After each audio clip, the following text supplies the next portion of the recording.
Tuesday, August 11th. I'm hiking alone. So Pollyanna decided to go ahead and turn back. She'll finish up this section another time.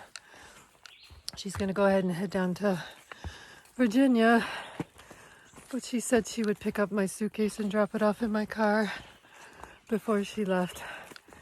So I had left my suitcase at the hotel when we did our shuttle, not thinking that Pollyanna and I most likely would not see each other again.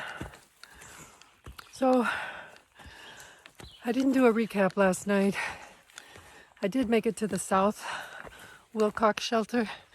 I was trying for the north, which is 1.8 miles from the south, but a major thunderstorm rolled through. Oh, excuse me. So I had to, I got soaked. At least my shorts and socks. My shirt too, but I'm wearing it. It's just like normal, wet. But I didn't want to walk in the wet shorts. It would probably rub my legs. So just before getting to the shelter, Dunda was also trying to get to the shelter. And luckily he found it. There's two shelters, an old one, and if you go further back, it's the new one. The new one is definitely great. It had bunks and everything. So that's where I stayed last night. Did not set up my tent. I got a big day in front of me. It's after 6:15 in the morning. Got 16 something, and then the pond that I want to go to is a half-mile off trail.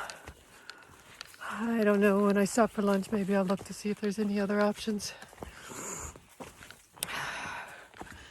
So I'm trying to make it out by Friday early, hopefully before noon, so I can drive up and be ready to hike on Saturday with Terry and Lisa. So I gotta start putting those plans together. I mentioned I'm doing about 16, almost 17 today. Dunda's doing probably 30. He's trying to get the trail done in 100 days, and he started in Georgia early June. So he's traveling like crazy. I don't know how people do it, but he's got a great attitude. Everyone's out here for different reasons. Dunda's story is that he lost his love of his life in February to cancer. There's a beaver pond. There was a water source coming out of it, but I'm gonna wait and get water ahead. I should have enough.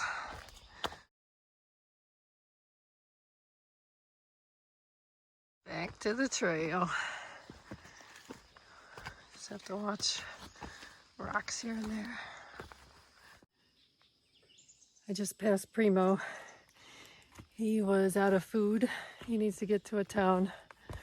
So I stopped and gave him some peanut butter and a bagel. I should have plenty. I still got the beef sticks and stuff. So one night it could be my dinner. All right. I'm sure he will pass me before too long.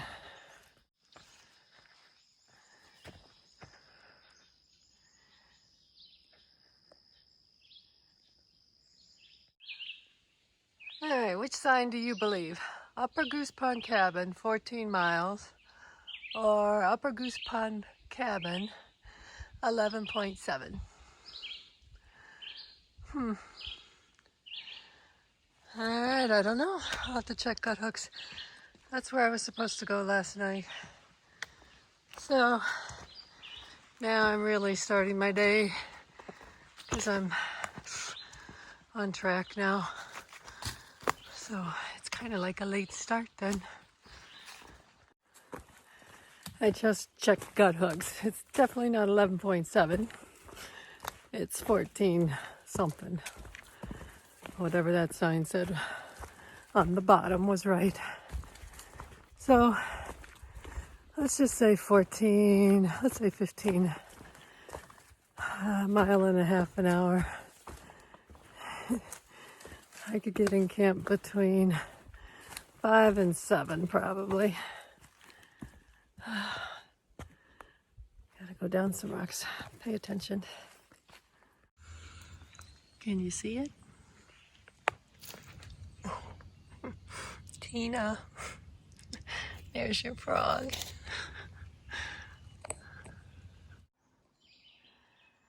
Well, looks like I've gone about 6.3 so far, and I know it's 9:30.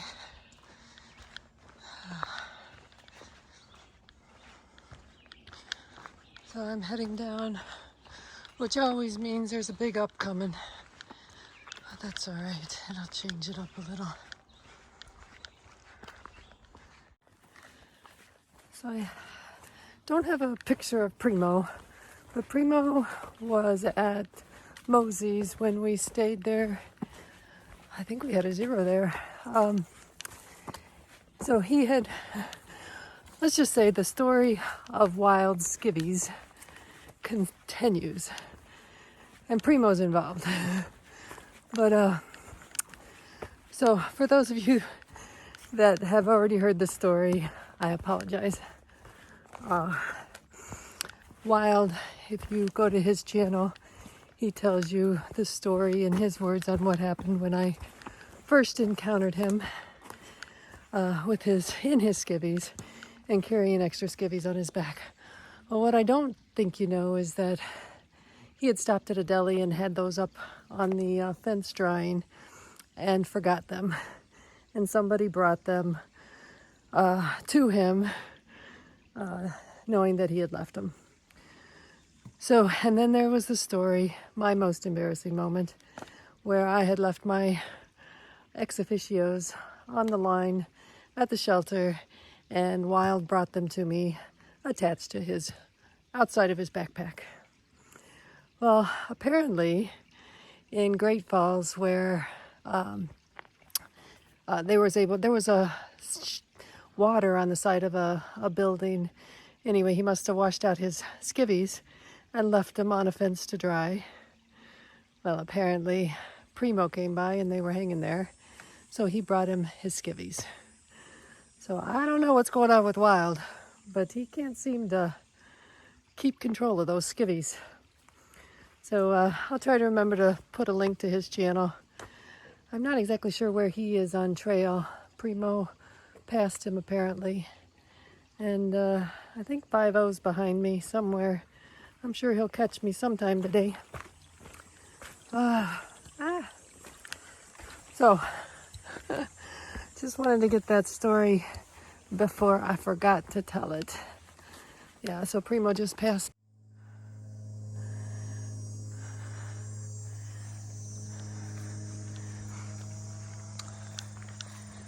The top of Tyrington Cobble is 1.2 miles. I got this little bit of flat. I think I want to take a break before I tackle the hill, so hopefully I can find a spot. Take a break, take my shoes off for a minute, get a snack, and then I'll attack the first hill.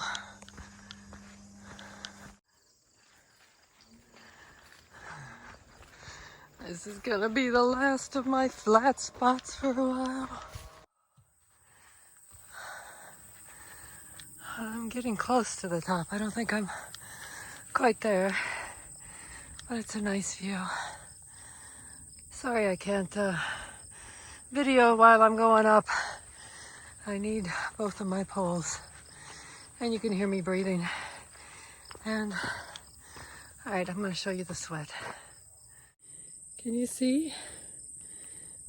It's just dripping all over. Oh my cow. I need to make sure I'm drinking enough water. Alright, pretty up here. I'm gonna take my break on top. I didn't get one at the bottom. So this is Tyringham Cobble. So let's go look for a view. There's a bench up here. I think this is where I'm gonna park it for a little bit.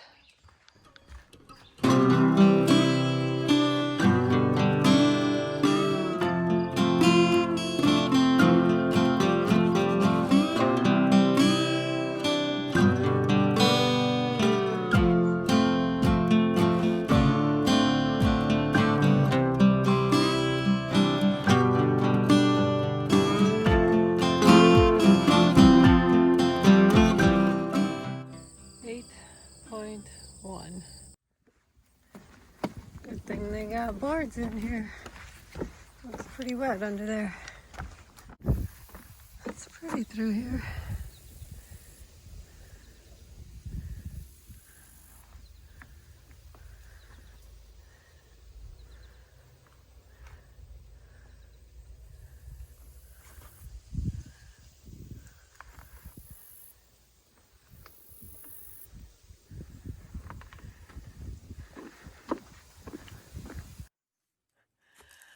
I just climbed this mountain, took about an hour, 1.5 miles, sweating like a pig, and there's no view. There is a little breeze. I'm gonna have to get water pretty soon. Whew.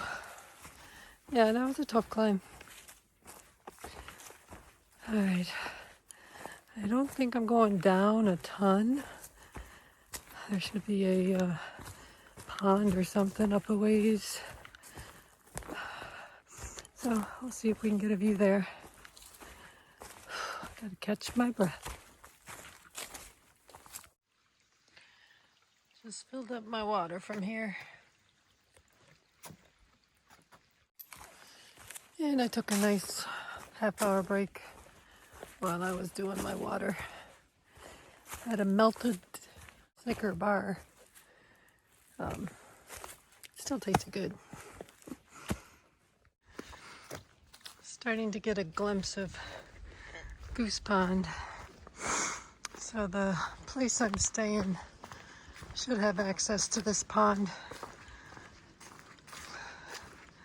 I know there's a little dock and I think you can go swimming, which I may do.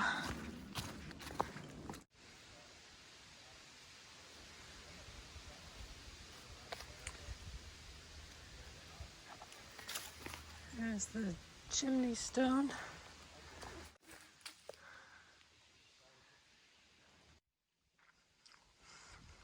All right, I got a 1/2 mile to walk and it doesn't count. I'm gonna walk the 1/2 mile, get my camp set up. I'm gonna go for a swim.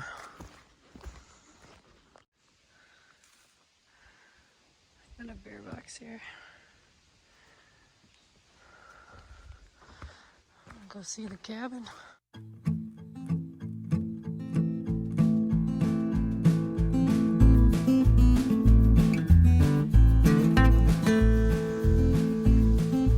Nice breeze coming off the pond. I went for a swim.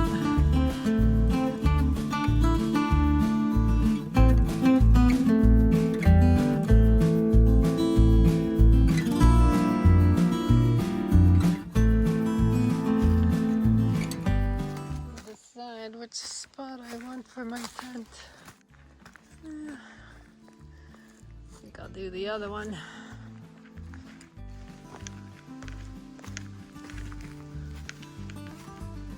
Yep, this will do.